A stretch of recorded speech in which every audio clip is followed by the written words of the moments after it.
Ladies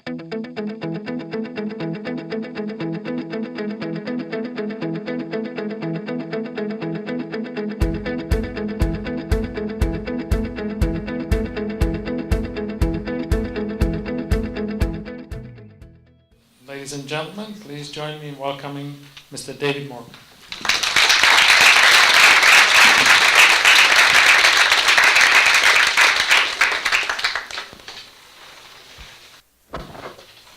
Thank you very much. It's terrific to be here with all of you. Excited to talk about Republic Wireless and about bandwidth. But as we get started, I'd like to begin, as we often do at our company, with a word of prayer. You can have a moment of silence if you prefer, or you can join me by bowing your head.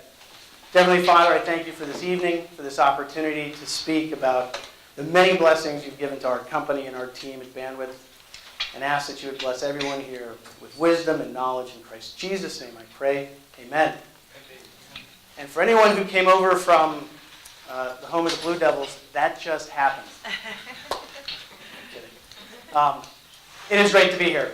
And when we started to think about this talk, I thought about the title, Weapons of Mass Disruption, and it felt a little bit arrogant. It felt a little bit cocky. It felt a little bit of hubris in there, and potentially the wind a little bit too full in our sails. So you can imagine the poetic irony waking up and getting reminded about ultimate disruption when there was a tornado warning. We lose power to our building this afternoon when we're trying to put together our presentation. Ultimate disruption happened today poetically, and it certainly took us down a couple of notches. And for that, I'm grateful. What's a disruptor? Since I seem to be on a biblical theme for some reason tonight. In the Bible, prophets were often known as disruptors. False prophets or real prophets. And good things didn't often happen to them. In fact, bad things really happened to them a lot. They often predicted the future, or thought they could. So they also, it seems, didn't earn any respect in their hometown. That's a common phrase about prophets. They don't get any respect in their hometown. And here we are, talking about the future, and moving into a new hometown. So please don't stone me, and I will try to earn your respect. And if I don't, we'll spend the next 4 years while we're here, the first 4 years that we're here, we hope, trying to earn your respect. So with that, I have a little clicker.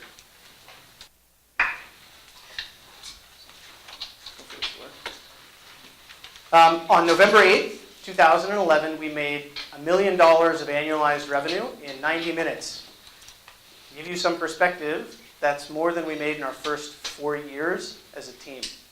It was pretty extraordinary, and tonight I'd like to share the story of how we did that. And begin with really what is a simple business case and get right into the nitty-gritty from last week's iPhone 5 announcement. So, what is the opportunity for Republic Wireless? For those of you who have no idea what it was, you're going to learn soon. Last week the iPhone 5 launched. You can't buy it standalone, although the price eventually will be about $650 for it. But if you sign a 2-year contract, it's $200. For a family of 3, these are the metrics. You're going to spend $600 for the device. And over the course of your 2-year commitment, you're going to spend another $7,200 on average across AT&T's Unlimited, Verizon's Unlimited, or Sprint's Unlimited, with overages and average text messaging, etc. So factoring general math, about $7,800. Put that in perspective. That's more than that family of 3 will spend on food during that 2-year time frame. Average household income in the U.S., approximately, I think it's like 52 or something with latest stats, 50K. So what does that mean? You're going to spend about almost 8% of your gross income for an average family of 3 on this value chain that consists of Apple, and I'm just using AT&T as a proxy for the moment, but the other 2 carriers predominate as well. That's pretty amazing. That's pretty extraordinary. That is a big target. That is an amazing opportunity. And what you may or may not be able to see is the Death Star. shaped like an apple. And now turning into an AT&T logo. That's the opportunity. And this is what we were sitting around back in 2010 reflecting on was, goodness gracious, why do we have to spend so much money on smartphone service? Period, end of premise. Why? The phone itself was a breakthrough a long time ago. Android's catching up seems to be partly because manufacturers may have copied inappropriately as recent events have come to light. So Android's rising, the UI, UX, and whatnot. But 90% of the time that people are on smartphones, they're on apps that are agnostic as to the device itself. So why are we tied into these economics that are extraordinarily painful? And by the way, I used the US as the example, but think about the developing world and the need for smartphones, which, by the way, outnumber toothbrushes in the world today. More people use smartphones than toothbrushes today. The network, this is where it got interesting. 91% of smartphone users have Wi-Fi at home. 61% in the workplace. The vast majority of university communities and students have access to Wi-Fi. And hotspots are proliferating radically. Phone, F-O-N, you may have heard of, 5 million private shared hotspots so that if you have a router on your set-top box, you can share it, and some countries get paid for it. So what we decided to solve for back in June last year was your home and your office. Hotspots, don't really care about. How much of that $7,200 over the next 2 years do you really need to spend? Nobody knew, but everybody has Wi-Fi. So what are we going to do? Turns out you need carriers about 15% of the time. That's usually when you're in your car. And this trend is favorable at a very fast pace, bringing that number down. But can you buy an unlocked iPhone right now and just use it over Wi-Fi and make a phone call with a native dialer? No, you have to download an app, right? 500 million Android phones have shipped around the world. 500 million, 500 million devices. How many, before November 8th last year, allowed you to dial using the dialer on the phone that was packed with the Android operating system that it came with? Who knows? 0, not 1. Let you dial over Wi-Fi, natively. Why? Oh, by the way, no QA at the end, just hit me whenever. So, why? It undermines their market, right? They are, once upon a time, some of us in the room remember, you only could buy your landline phone from AT&T. Not kidding. Seminal decision that liberated that value chain problem was Carter phone, if you want to go and look it up, allowing vendors like Casio and others to make phones you could use on AT&T's network that AT&T didn't make, and suddenly these clunky, dumb hunks of plastic AT&T made, nobody wanted because now there was a very robust ecosystem of vendors participating in phones. Today, Apple only lets you buy the iPhone 5 if you do what? Get married for 2 more years. But I got Wi-Fi, and I got it all the time. So why do I got to do this? The answer is you don't. We think we can do better than about $1,000. So this was the backdrop, this was the problem, this is the reality we all live in today. And we confronted it and just asked, I think there are a few Marines in here, a couple of Marine-proof questions like, hey, why does it got to be like this? And we, I don't know if we can shrink the projector, but we're going to lose some of the stuff on the left side, I'll have to describe it. So we own a nationwide network. We built out a nationwide network that has 30 million phone numbers. If you have Google Voice, you get your phone number from us. We do 15 billion minutes of traffic. These are leased lines across the country that interconnect to phone companies. Because we own this network called iNetwork, your call over Wi-Fi ends up being received by your grandmother on her landline or your parents on their cell phone because of that asset. It's a $70 million business growing to $100 million next year. That's called iNetwork. That's a key piece of technology that we have. Research showed that people were on Wi-Fi most of the time, but nobody really knew what would happen if you handed them a smartphone and said, here, dial natively, text natively without an app. And we could finally get access to Android. So, I wonder if I can change the res. I won't mess with it. Okay. Here's what the carriers do. You drive home, you park your car, you shut it off. If you're an AT&T subscriber, I'm not kidding, you drive home, your cellular is running. It is running all the time. Same thing with any other carrier. You don't need it, but you can't shut it off. Thank you, Ken. And it's a very, very simple problem, and yet 500 million devices ship and nobody, and by the way, I've got the greatest people in the world that I work with every day, and I would like to say this is cold fusion on the desktop that we've uncovered. They would join me in saying it's not. It's actually not that horrendous a technical problem to fork Android, get in the ROM, take over the dialer, allow the texting to be native as well. Why was a small company in North Carolina the first to do that? And we have a combination of assets that we use to do it, but it should encourage everyone in this room to confront conventions and ask simple questions, because again, in 90 minutes, on November 8th, and we'll get to this in a minute, we got over 1 million uniques. It melted down 20 web server instances in Amazon's cloud that we were running. We had to scale to 100. So the concept is $19 unlimited. Let's unpack the $19. It really means 19 unlimited. We've got a guy at Netflix. I hope on YouTube he's not going to hunt me down. So there's an engineer at Netflix who's a subscriber. He streams cellular 24/7. Doesn't use Wi-Fi at all. It blows up our economic model to high heaven. Is he still a member of Republic? Yes. Is he spending like $300 worth of cost of goods? Yes. But we believe we can solve for absolute unlimited cellular within $19. And indeed, since we've started in November, it has been profitable across the beta, and we're pretty excited about where the numbers are taking us. What video is this?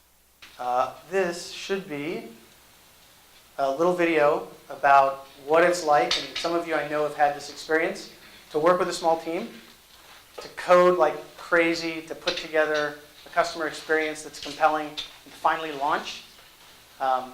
This is what it's like before the 1 million people show up and melt your site down at midnight. Oh, no, it's not. We're not there yet. Maybe we are. So here was the site. We hope to attract hundreds of subscribers to the beta. Then this happened.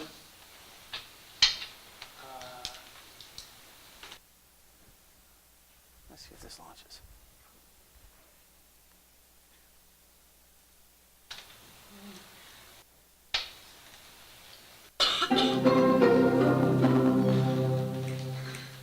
After 8 months, Republic Wireless is back open for business.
So we launched, and we got major pub across major print and online media. And then Clark Howard picked it up. This guy is a maniac. All right, you'll spend more on gas than you could save here. There's a new unlimited cell phone plan that could save you a lot of cash. HLN Night expert Clark Howard tells you how it works. Approximately 2 months ago, I told you about a product that I had ordered that I was going to test out. It was an amazing offer. It's from a company called Republic Wireless, and they offer a cell phone, an Android, where the service for unlimited calling, texting, email, and data, web stuff, $19 a month. No games, no gimmicks. Well, I've been testing it, and so far, pretty good. The call quality sometimes varies, but the value proposition at $19 a month, unlimited everything, unreal. How are they able to offer this for $19 a month when other people charge so much more? What they do is they automatically route your stuff over Wi-Fi whenever you're somewhere that Wi-Fi is available on a network that you're allowed to access. It drives the cost down of using your phone to almost zip. I'm Clark Howard. For more information, go to hlntv.com/art. For almost nothing, we like it. Thank you, Clark. So we built a new community to scale after our original launch to support the volumes that we had experienced. We added a lot of folks, growing from 10 to over 100 in about 6 months. Relaunched, got a lot of great favorable coverage, and here are the assets that you got to have to pull this off. Phone booth is basically a phone system in the cloud. It routes calls, it's intelligent software. It's terrific. You got to have it to take that Wi-Fi call and actually make it work. In September, we thought we had a decent value prop that was phone booth mobile. It didn't. You're not able to see the launch. It didn't do as well as we wanted. So in June of 11, we got together and said, we're not fully Wi-Fi. What are we doing? And so we basically put ourselves on a 45-day clock to launch Republic with a Wi-Fi-centric ROM, and November 8th went live.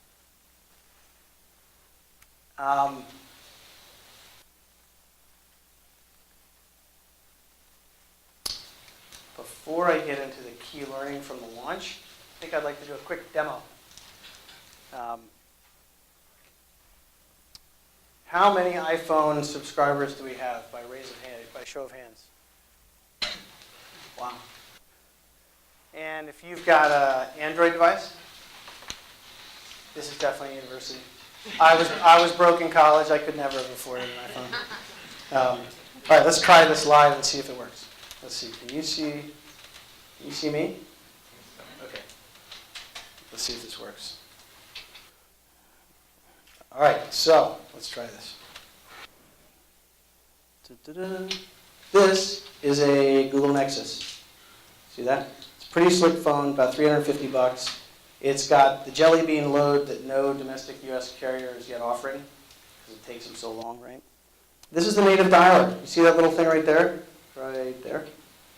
That's the native dialer. That's 100 years of trained human experience, right? This is the ultimate user interface. Watch this. That, 100 years, not that. That, 100 years of human beings, almost, have learned, so much glare, have learned what to do with that, right? And yet you can't dial over Wi-Fi with that. Isn't that ridiculous? Silly. So let's try to do this. I think I'm logged into Wi-Fi guest. Let's try to call somebody. Who's got a cell phone number? What's your number? 919. 919.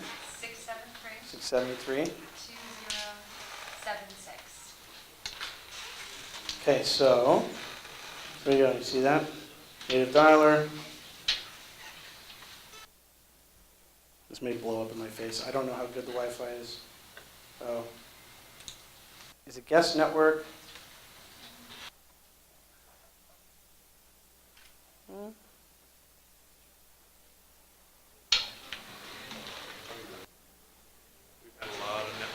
There we go. I think I'm connected now.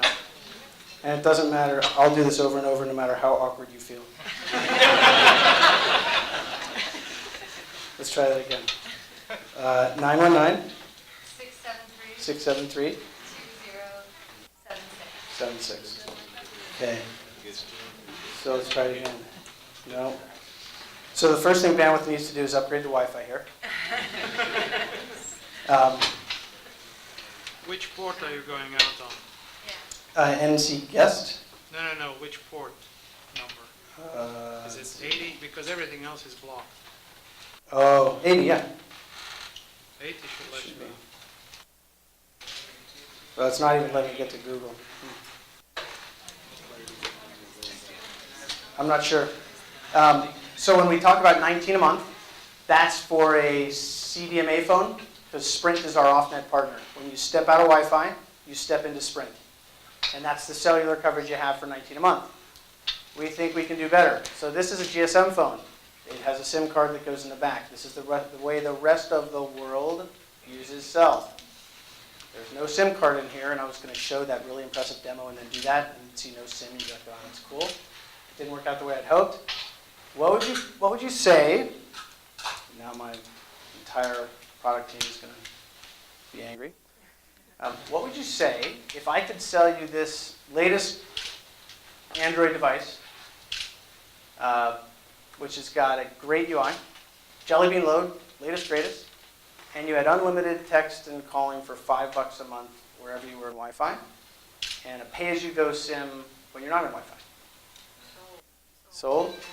Your average cost a month probably would be about $750, which doesn't suck. And that's where we're trying to get. Don't hold me to the $5 because that's the internal debate that rages every day. But this is a live load. It's pretty cool. Great device. It's only possible because Android's open. But this is the direction. Look, you guys are going to graduate. Who's a senior? Raise your hand. Man, I feel for you. You're graduating into a brutal, austere climate that probably doesn't get better regardless of who wins the election. Things that save enormous money are going to happen and happen fast. Darn, I wish that worked. So let's go back to this. Okay. Key learning.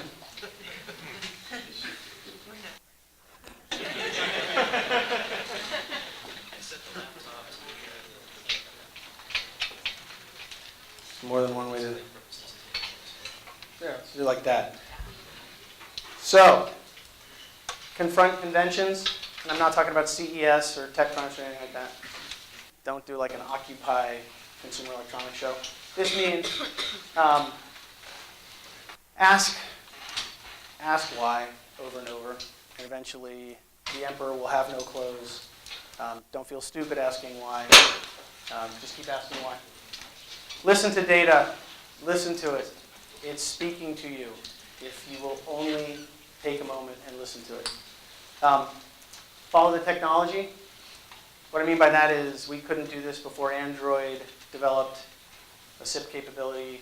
We couldn't do this before Wi-Fi proliferated. Everybody remembers Wi-Fi circa 2005. It was horrendous. 802.11ac is 700 megabits per second. LTE can't keep up. 10x demand right now in cellular each year. In 2013, like 950% additional demand on the cell network. It cannot keep up. Wi-Fi is the only thing that will. What do I do now?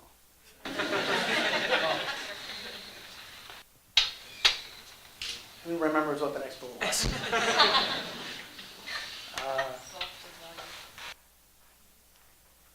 Let's do the screensaver.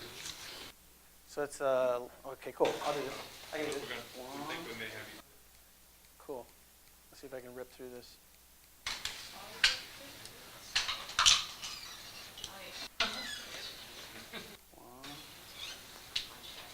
Yeah. Do you get to keep your number?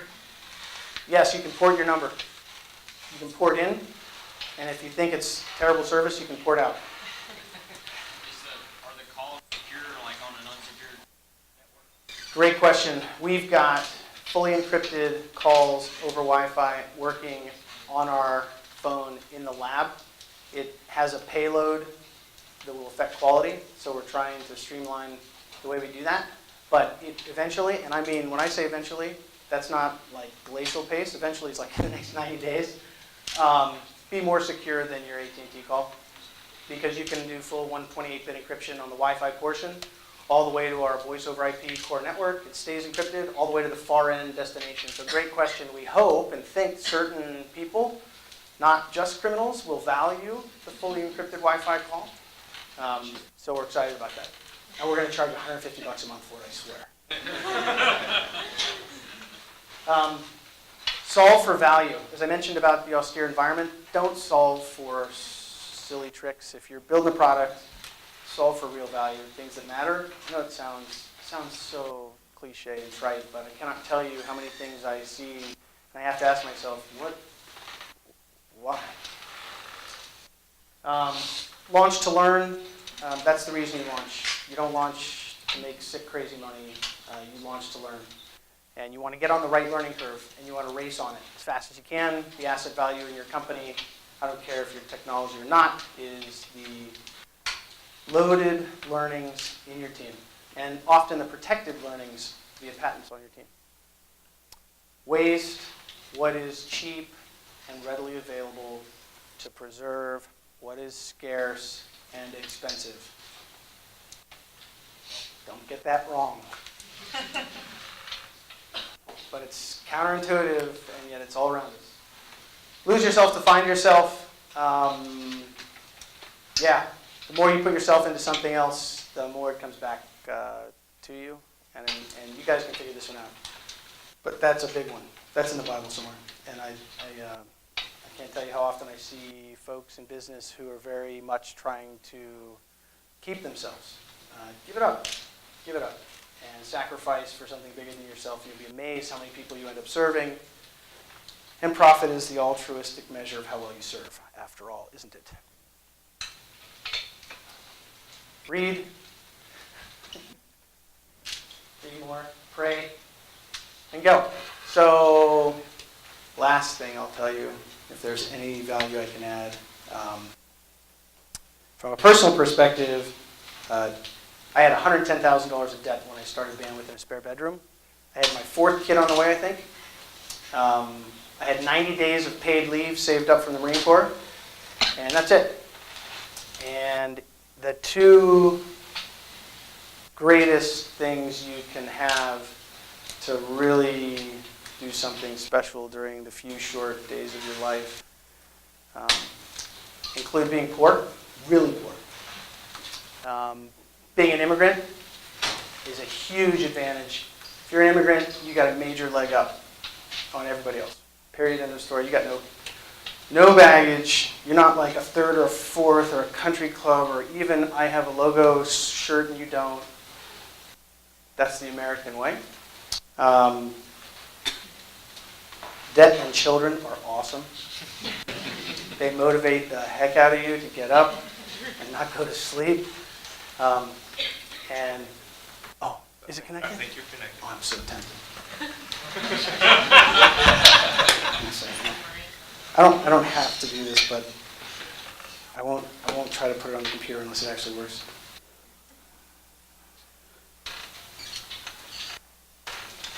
Thank you, Ken. Mobile network not available. Dang it. And I don't know if I have a whole lot of. Oh no, that's fine. We're excited to be coming to the neighborhood and to be a part of the NC State community. We got partners like Google and lots of folks in the Valley, Pinger, tons of good customers out there. I was there last week. I have to go there Thursday. It's a great place, and we've watched the Stanford ecosystem over the last 15 years closely, and it's really exciting. And I'm fired up to be associated, adjacent, on campus. Please don't stun me. And we hope to earn your respect over time. And thanks for having us here. And that's all I got.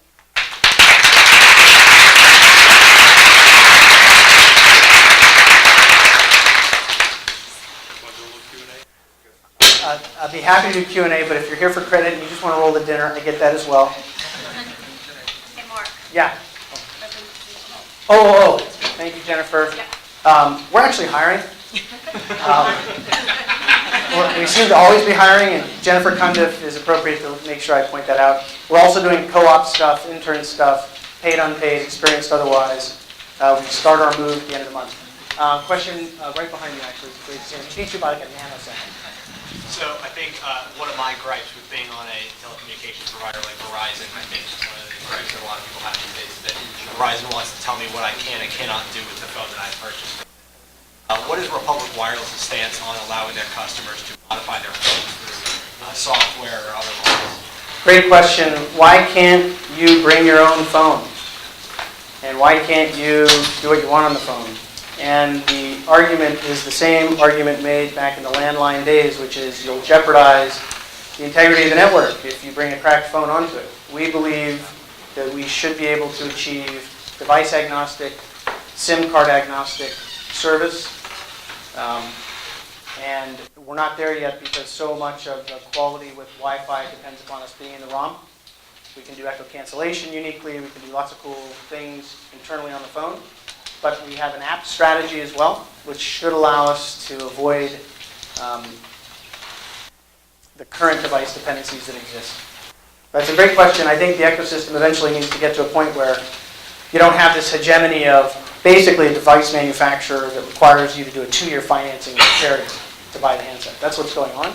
Instead, you should have folks making killer devices, network providers who offer essentially coverage when you're not in Wi-Fi. And what is that? That's a pay-as-you-go SIM. And your expectation is going to be different. You're not going to be trying to download 1080 HD over Netflix as you're cruising down the highway. You're going to realize that's something I either preload or when I get to where I'm going. But that's our view. Great question. One that confounds us.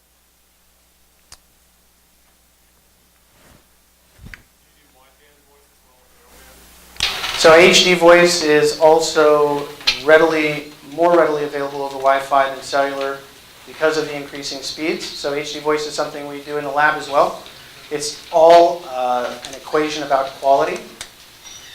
The other component is HD voice is only as good as the far end party's compatibility with your compression. So until you achieve scale, it's hard to guarantee it a significant percentage of the time.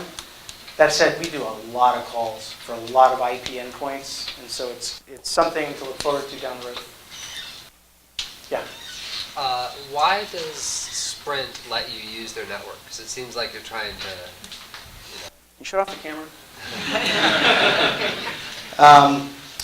I believe in the present day, Sprint earns more revenue from wholesale partners than from direct retail sales. They have a very creative approach to the market and encouraged and embraced our idea and have been a terrific partner. And also a great question. And Dan Hesse went to Notre Dame. Kidding. He did go to Notre Dame, but I'm kidding. Didn't have anything. So when a person walks out of the Wi-Fi network, does the call switch over to 7 network or does it? Another great question. What happens if I'm on a call in Wi-Fi and I walk out? Currently, there's a clunky handover which requires a manual button push to let the call continue as you transit out of Wi-Fi, or if you're on cellular into Wi-Fi.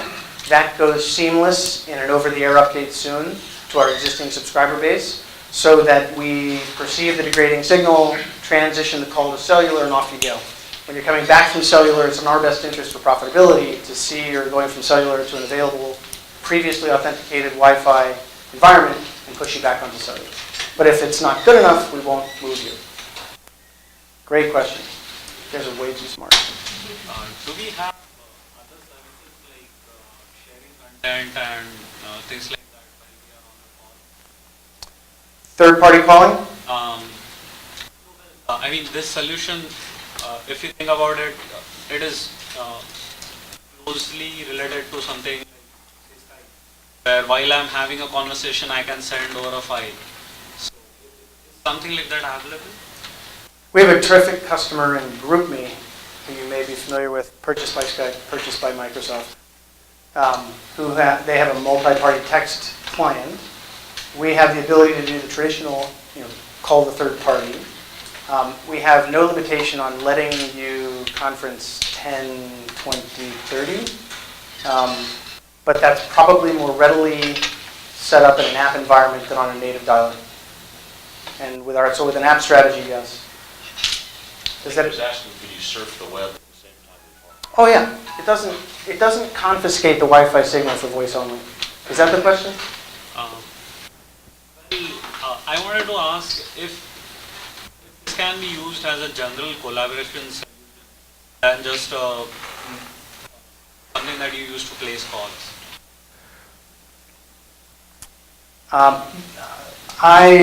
Multi-party setup and teardown through the dialer is just so time intensive.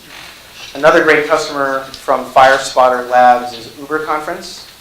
Craig Walker is the founder of FireSpotter, and their team's terrific. That environment, if you look at Uber Conference and the way they do collaborative stuff, is I think, a better way. Now my product team may also kill me again, but does that answer your question?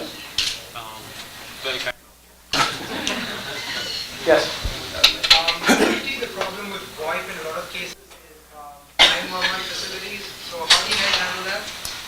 Question is, how do we handle emergency calling? What happens today if you text 911? Nothing. Isn't it amazing? That doesn't have anything to do with the question, does it? So last year, after 12 years, we raised our first outside private equity. And the money we raised was in the bank account for a brief moment in time, and I took the screenshot so I could actually prove it. We spent the money on an emergency services provider in Denver. It was called Dash Emergency Services. Facilities-based 911 who are interconnected to the PSAPs. That's the acronym for the Public Safety Access Points that calls route to for emergency responders to react. So, what happens when you dial 911 with Skype over Wi-Fi today? Also nothing. Amazing. What happens if you use any VoIP client and dial 911 today? Nothing. Not true. On campus it works. Does it? On campus it works. Natively? It's part of the infrastructure is that. That's awesome. We have that company as part of Bandwidth now, so that this service, this is like, it's crazy when you can save people a ton of money and do stuff like encryption and do stuff like emergency service that doesn't exist today. It's not supposed to be that way, right? There's supposed to be trades that are really, really bad trades in order to achieve a savings. We actually can do emergency service over Wi-Fi natively on your dial. So that when you dial 911, it works because it goes to our facilities page. We spend a lot of money on it, but it works. Yes. So, you're riding on Wi-Fi, which is paid for by a company or a Starbucks, right? And there's lots of companies who don't allow personal devices on the Wi-Fi network at work. Mm-hmm. And in Starbucks, you could see an explosion, for instance, of bandwidth usage. So it's subsidized essentially by some other players, your house at home, Yes. and then companies out in public space or communities out in public space. So do you anticipate a reaction where they might start to cap or reduce that service? And so that's one piece. And then do you see a reaction from the main cell phone companies? Yeah. If you're going to take a large share of their revenue stream, what's the hand going to play down the road here? So two parts to the question. The first part, if I understand correctly, and correct me if I'm wrong. Actually, I'll take them in reverse order. Are the cell companies reacting? And the answer is we've got a great partner in Sprint. We have a great dialogue on the GSM path for a SIM card strategy that we think is important. And we believe that there is a very real technological inevitability in the physics, in the math. Every quarter, AT&T announces their Wi-Fi offload percentage. They are doing Wi-Fi offload. The problem is they don't give you the benefit when you offload your Wi-Fi to your Time Warner or Comcast Wi-Fi. They keep charging you the same amount that month. So I think there's an inevitability to Wi-Fi, and it is simply a function of disrupting the value chain, taking down a handset barrier, and then working with a carrier to understand their, this is going to be, I'm going to pay the price for this, their rightful place in the value chain.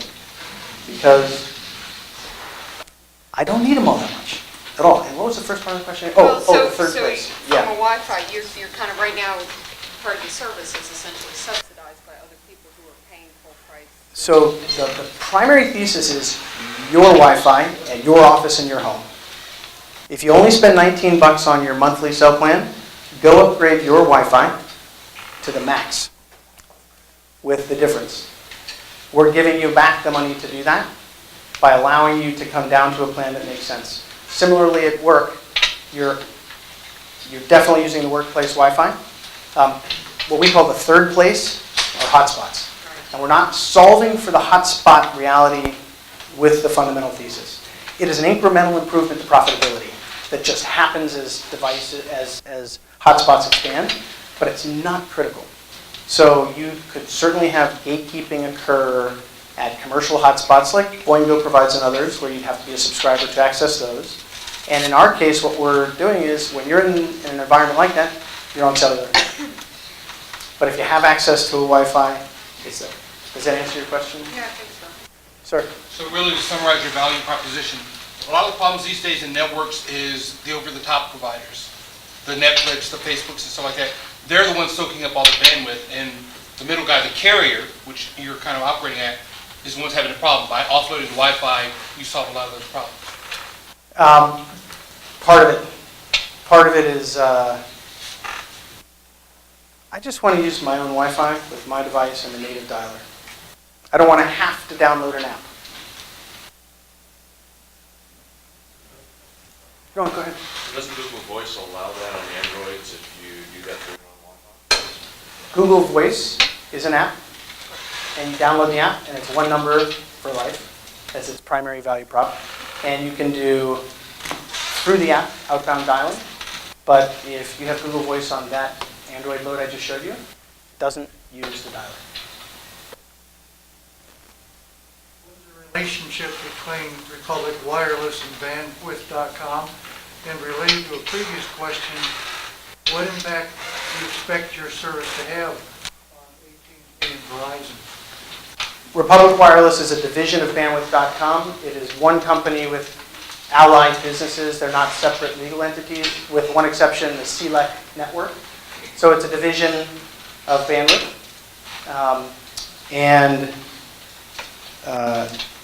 What was your second question? Impact on AT&T and Verizon. Look, I think the emperor has no clothes. At some point, you just look at them and say, I don't use carrier data or voice or text, and it's all over IP anyway.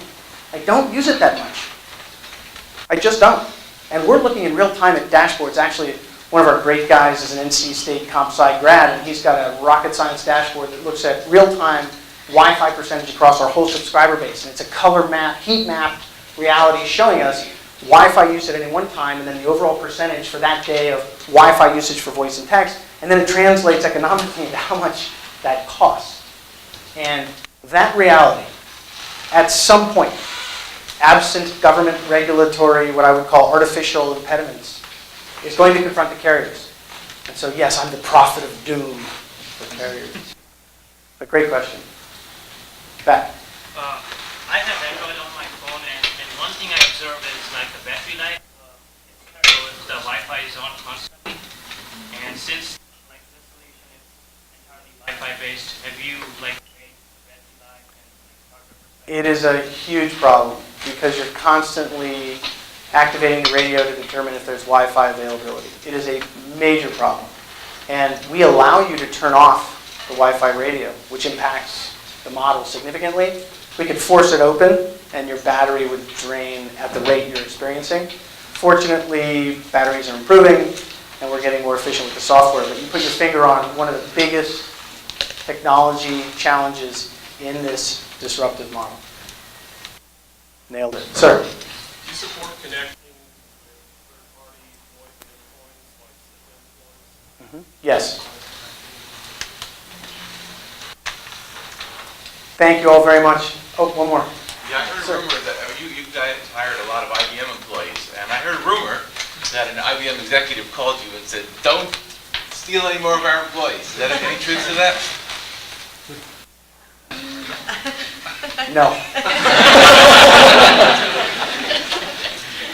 We've got some great IBM employees. Stevens and some phenomenal guys. Cy Raffin.